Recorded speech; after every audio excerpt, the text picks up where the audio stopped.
میں نے گھر سے بھاگ کر محبت کی شادی کی تھی، لیکن چند دنوں بعد ہی مجھے پتا چلا کہ میرے شوہر کو تو شراب پینے کی عادت تھی۔ وہ شراب پی کر میرے پاس آتا اور پھر ظلم کی ہر حد پار کر دیتا۔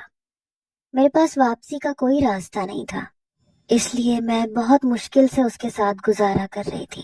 پھر ایک رات جب اس نے مجھے زخموں سے چور کر دیا تو میں نے روتے ہوئے ایک سہیلی کو ساری بات بتا دی، اسے اپنے زخم دکھائے تو سہیلی نے مجھے بدلہ لینے کا ایک ایسا طریقہ بتایا کہ جس کے ذریعے میں اپنے شوہر کو میرے گھر کے دروازے سے جنازہ اٹھ رہا تھا میرے گھر کے دروازے سے جنازہ اٹھ رہا تھا اور میں حیرت سے آنکھیں کھولے بس یہ منظر دیکھ رہی تھی۔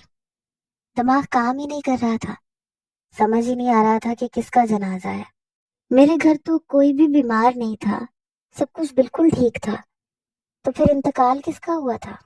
میں نے ایک نظر اپنے ساتھ کھڑے اپنے شوہر پر ڈالی، وہ بھی میری طرح ہی خاموش اور حیران تھا۔ اور پھر جیسے ہی میں نے 2 قدم آگے بڑھائے تو پڑوس والے رشید صاحب چیخ کے کہنے لگے، ارے بدبخت، اب بھی کیوں آئی ہے؟ تجھ جیسی بیٹی ہو تو انسان کا بے اولاد رہنا ہی ٹھیک ہوتا ہے۔ بڑا بد نصیب تھا ظہیر جو اسے تجھ جیسی بیٹی ملی۔ ارے باپ کے منہ پہ کالک پوت کے چلی گئی، یہ بھی نہ سوچا کہ باپ یہ صدمہ جھیل پائے گا بھی یا نہیں۔ رشید صاحب کی بات سن کر میرے پیر بے جان ہوئے تھے، میں بس پھٹی پھٹی نگاہوں سے ان کی جانب دیکھ رہی تھی۔ جب ہی ان کی آواز پر باقی محلے والے بھی متوجہ ہوئے، ہر کوئی مجھ پہ تھو تھو کرنے لگا۔ چاروں طرف سے میرے کانوں میں ایک ہی جیسی آوازیں پڑ رہی تھیں، ارے دیکھو کیسی بے شرم لڑکی ہے، باپ کو کھا گئی اور اب جنازے پہ بھی پہنچ گئی۔ کاش ظہیر بھائی اس کے پیدا ہوتے ہی اس کا گلا دبا دیتے تو آج یوں ذلت کے ساتھ اس دنیا سے رخصت تو نہ ہوتے۔ یہ جملے میرے کانوں کو شیشے کی طرح پگھلا رہے تھے۔ میں بس اس جنازے کو دیکھ رہی تھی جو 4 کندھوں پر تھا، اور پھر میری نظر تایا جان اور فواد پر پڑی جن کی نگاہوں میں میرے لیے نفرت ہی نفرت تھی۔ کل میں شہادت کی صدا بلند ہوئی اور وہ لوگ آگے بڑھنے لگے۔ میں تیزی سے دوڑی اور تایا جان کے پاس پہنچ گئی۔ ان کے قدموں میں گر کے میں نے کہا، میں ابا کو دیکھنا چاہتی ہوں۔ تایا جان نے مجھے ایک زوردار دھکا دیا، کہنے لگے، تمہاری وجہ سے میرا بھائی اس دنیا سے چلا گیا، اب ہمارا تم سے کوئی تعلق نہیں ہے۔ تایا جان میرے سامنے میرے باپ کا جنازہ لے کر چلے گئے تھے اور میں آخری دیدار سے بھی محروم رہ گئی تھی۔ میں وہیں زمین پہ گر پڑی۔ 1-2 عورتوں نے مجھے سہارا دے کے کھڑا کیا، پھر میں اپنے گھر میں داخل ہو گئی۔ اپنی اماں کے کمرے میں پہنچی تو میری اماں لوگوں کے جھرمٹ میں سر جھکائے بالکل گم سم سی بیٹھی تھی۔ میں دوڑ کر اماں کے پاس گئی۔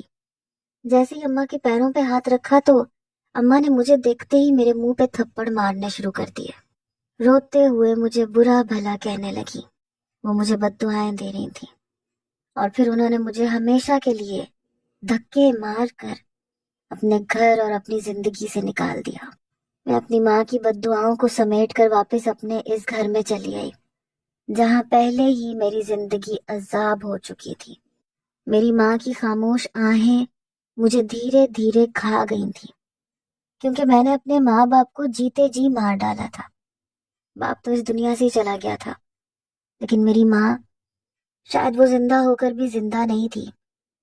مجھے اپنی غلطی کا احساس تو ہو گیا تھا، لیکن میں اس غلطی کو کسی بھی طرح سدھار نہیں سکتی تھی۔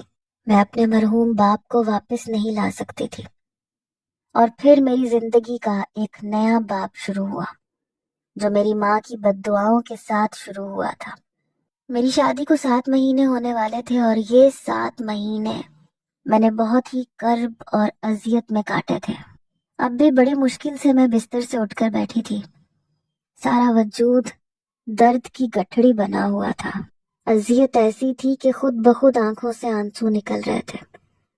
میں نے ایک نظر دروازے سے باہر جاتے اپنے شوہر پر ڈالی جو گرتا پڑتا کمرے سے باہر نکل گیا۔ دوسری نظر کمرے کی حالت پر ڈالی، ہر چیز بکھری ہوئی تھی، میری ذات کا تماشا بنا ہوا تھا۔ بستر سے نیچے پڑی ہوئی چادر میری بربادی کی وہ داستان تھی جو میں نے خود اپنے ہاتھوں سے لکھی تھی۔ میں شرمین مغل اپنے ہی ہاتھوں اپنی قبر کھود بیٹھی تھی، اور اب ہر رات مجھے اس قبر میں دفن ہونا پڑتا تھا۔ ہر رات میرے وجود پر من و مٹی پڑتی، اور پھر ہر صبح ایک نئی اذیت کے ساتھ میرے دن کا سورج نکلتا۔ آج بھی صبح ہو چکی تھی، سورج طلوع ہو گیا تھا، لیکن میرے لیے ابھی بھی سب کچھ اندھیرے میں ہی ڈوبا ہوا تھا۔ بستر سے کھڑے ہوتے ہوئے مجھے اتنی تیزی سے چکر آئے تھے کہ میں دوبارہ سے واپس اپنی جگہ پر بیٹھ گئی۔ باہر سے مجھے تیز کرخت آواز سنائی دی تھی۔ بشیر چیخ کر کہہ رہے تھے کہ جلدی سے ناشتہ دو، مجھے ضروری کام سے جانا ہے۔ ان کا ضروری کام کیا تھا یہ مجھے اچھی طرح معلوم تھا۔ انہیں جا کے پھر سے کسی شراب کے اڈے پہ ہی تو بیٹھنا تھا۔ پیٹ میں اٹھتی درد کی لہروں کو برداشت کرتے میں دوبارہ سے کھڑی ہوئی۔ دھیرے دھیرے قدم اٹھاتے میں نے کمرے سے واش روم تک کا سفر طے کیا۔ جیسے تیسے اپنے آپ کو سنبھال کر ناشتہ بنانے لگی۔ بشیر نے چیخ چیخ کر اتنی دیر میں سارا گھر سر پہ اٹھا دیا تھا۔ ان کے منہ پہ جو موٹی موٹی گالیاں تھیں وہ سن کر میری روح چھلنی ہو گئی تھی۔ میں نے کبھی زندگی میں ایسی گالیاں نہیں سنی تھی۔ میرے ابا تو بڑے ہی تمیز تہذیب والے مرد تھے، اماں سے بھی آپ جناب کر کے بات کرتے تھے۔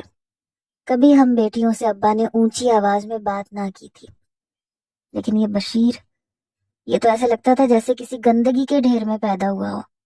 ہر بات سے پہلے 2 گالیاں اس کی زبان پر ہوتی، اور مجھ سے تو ایسے پیش آتا تھا جیسے میں کوئی بے جان چیز ہوں۔ ناشتہ بنا کر میں نے اس کے سامنے رکھا تو وہ جلدی جلدی ناشتہ کرنے لگا، اور پھر اچانک اسے نہ جانے کیا خیال آیا، حقارت سے میری طرف دیکھتے ہوئے کہنے لگا، مجھے پیسے چاہیے۔ میں نے پریشانی سے کہا، میرے پاس پیسے کہاں سے آئے؟ تم کماتے نہیں ہو، مانگ تانگ کے ہم گھر چلاتے ہیں، گھر کا سارا سامان تم بیچ چکے ہو، اب میں پیسے کہاں سے لا کے دوں گی؟ بشیر جو ناشتے کا آخری نوالا لے رہا تھا، اس نے اچانک سے ہی اٹھ کے مجھے گدی سے پکڑ لیا۔ کہنے لگا، تیری زبان کچھ زیادہ کینچی کی طرح نہیں چل رہی؟ میں سب جانتا ہوں، تیرے پاس بڑے پیسے ہیں، میرے پیچھے جو تیرے یار آتے ہیں وہ تیری جیبیں بھر کے جاتے ہیں۔ شرافت سے مجھے پیسے دے ورنہ تجھے کسی کوٹھے پہ بیچ آؤں گا۔ اپنے ہی شوہر کے منہ سے ایسی بات سن کر میرے رونگٹے کھڑے ہو گئے تھے۔